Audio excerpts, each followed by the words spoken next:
ሕማማት ደራሲ ዲያቆን ሄኖክ ኃይሌ። አራተኛው ክፍል የጦር መሪው ይሁዳ። ጌታችን ፋሲካን ካደረገና ምስጢረ ቁርባን ከፈጸመ በኋላ ደቀ መዛሙርቱን ይዞ ከደብረ ዘይት ተራራ ግርጌ ወደሚገኘው ጌቴሴማኒ መጣ። አዳምና ሚስቱም ከእግዚአብሔር ከአምላክ ፊት በገነት ዛፎች መካከል ተሸሸጉ ተብሎ ነበር። በገነት ዛፎች መካከል የተሸሸጉትን አዳምና ሔዋንን ለማዳን የመጣው ጌታችን በጌቴሴማኒ ዛፎች መካከል በታላቅ ጭንቀት ጸለየ። በፍርሃትም ሲጣጣር አጽንቶ ይጸልይ ነበር። ወዙም በምድር ላይ እንደሚወርድ እንደ ደም ነጠብጣብ ነበር። ወደ መጣህበት መሬት እስክትመለስ ድረስ በፊትህ ወዝ እንጀራ ትበላለህ ብሎ በአዳም ላይ የፈረደውን ፍርድ በራሱ ላይ ለማድረግ በታላቅ ድካም ወዙ በምድር ላይ ወረደ።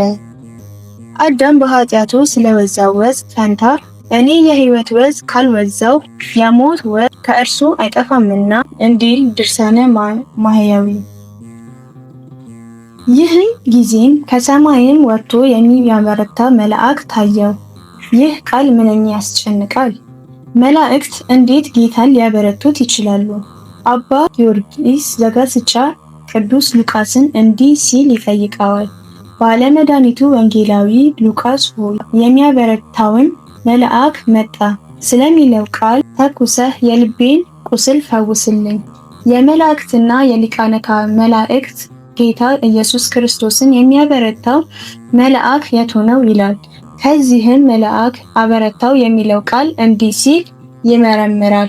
ረዳትስ ቢፈልግ ኖሮ መለኮቱ ከመስቀል መከራዎቹ ተካፋይ በሆነው ነበር ይልና በመላእክት ብርታት የመለኮቱ ብርታት ይበረታልና ይላል። እንግዲህ ከሆነ ታዲያ መላእክት አበረታው በማለት ትርጓሜው ምንድን ነው የሚለውን ሲያብራራ መላእክት በተያዘን ጊዜ መላእክት መንግስቱን እንደቀደሱን ትዕግስቱንም እያደነቁ ምስጋናውን አላቋረጡም በማለት የመላእክት ማበረታታት የተባለው ከጌታ ፊት ቆመው ለከ ኃይል ክብር ወስብሐት ወዕዘዝ እስከ ለዓለም እያለ ኃይል ክብር ይገባል እያሉ ያመሰገኑትን ምስጋና አበረታቱት ተብሎ እንደተጠራ ያስረዳል። አጵፊኖስም ወዝ እንደ ደም ነጠብጣብ በስቶ እስኪወርድ ድረስ አለ። ደም መስሎ የወረደው የሥጋ ገንዘብ ነውና የሚያጽናናው የእግዚአብሔር መልአክም ወደ ሰማይ መጣ አለ። እርሱ ግን በባህሪው የመላእክትን አዛዥነት የሚሻ አይደለም። እርሱ የመላእክትን ሁሉ ፈጥሯልና በሰማይ በምድር ላይ ከምድርም በታች ያለ ፍጥረት ሁሉ ይሰግድለታል እንጂ በጌትነቱ ካደረገው ድንቅ ከቸርነቱ የተነሳ ሊያጽናናው የመጣው መልአክ ሰገደለት። አቤቱ ኃይል መባል ለአንተ ይገባል አለው ብሎ አብራርቷል።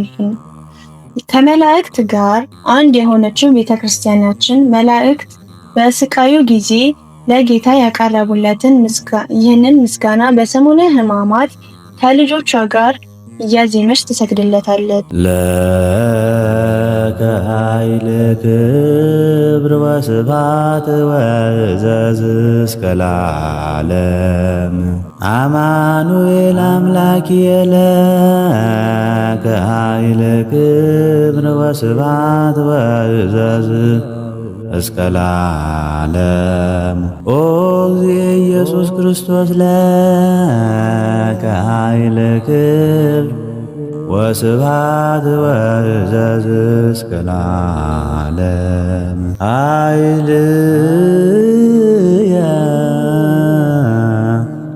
ወፀወንየ ውእቱ እግዚእየ እስመ ኮንከኒ ረዳእየ እብል ባኩቲት። ለአንተ ኃይል ክብር ምስጋና እና እዘዝ ለዘላለም ይገባል። አማኑኤል አምላኬ ክብር ምስጋናና እዘዝ ለዘላለም ይገባል። ጌታዬ ኢየሱስ ክርስቶስ ሆይ ለአንተ ኃይል ክብር ምስጋናና እዘዝ ለዘላለም ይገባል። ከዚህ በኋላ ይሁዳ ጌታችንን ለማስያዝ ጭፍሮችና ከካህናት አለቆች ሎሌዎች ተቀብሎ ብዙ ወታደሮችን አስከትሎ በጨለማ ችቦ እያስበራ ወደ ጌቴሴማኒ ገሰገሰ። ቅዱስ ጴጥሮስ ኢየሱስን ለያዙት መሪ ስለሆናቸው ስለ ይሁዳ ብሎ እንደተናገረው ይሁዳ የቤተ ክርስቲያን መሪ ሆኖ ተሾሞ ሳለ የሻለቃ ጦር መሪ ሆኖ መጣ። በመላእክት ታጅቦ ከመሄድ ይልቅ በወታደሮች መታጀብን ወደደ።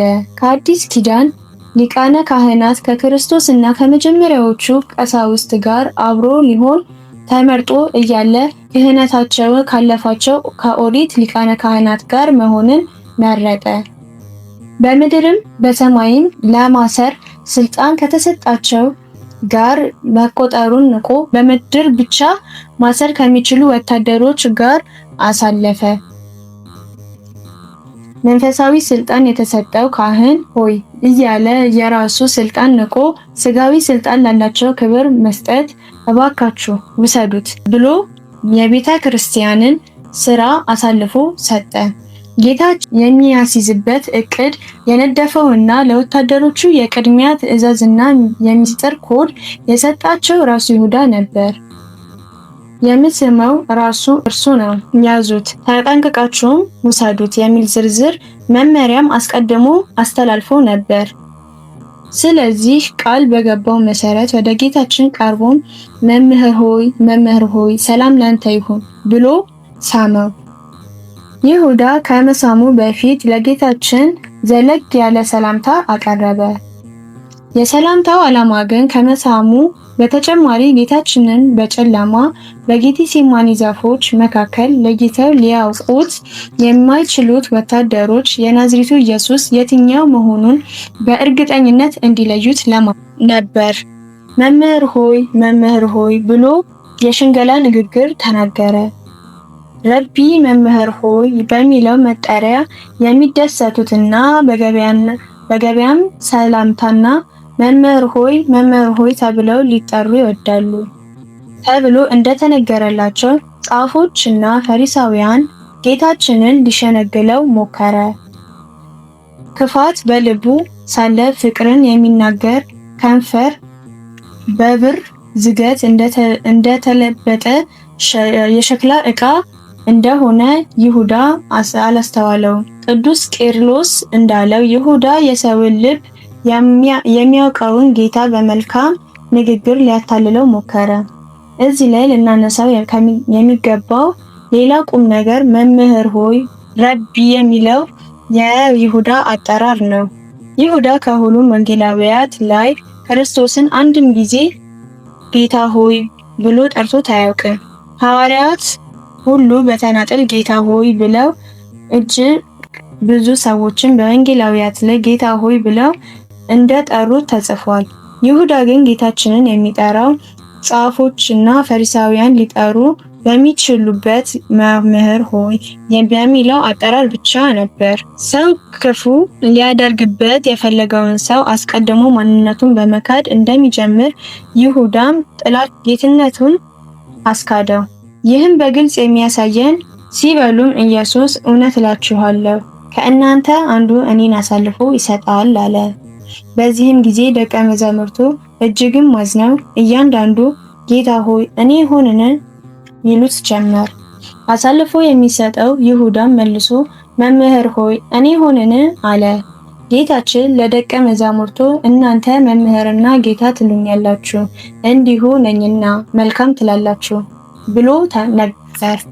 ይሁዳ ግን መምህር እንጂ ጌታ እንዳለው በወንጌል አልተጻፈም። ይደንቃል። ይሁዳ እንደ ዮሐንስ ጌታ እኮ ነው፣ እንደ ቶማስ ጌታዬ አምላኬ ሲል አልተጻፈም። ይህም ያለ ምክንያት አይደለም። ይሁዳ የኢየሱስ ክርስቶስ አምላክነት ሙሉ እምነት ስላልነበረው ነው። ኢየሱስ የማያምኑት እነማን እንደሆኑ አሳልፎ የሚሰጠው ማን እንደሆነ ከመጀመሪያ ያውቅ ነበር። ስለዚህም አሳልፎ ሲሰጠው በተለመደው አጠራሩ መምህር ሆይ ብሎ ጠራው።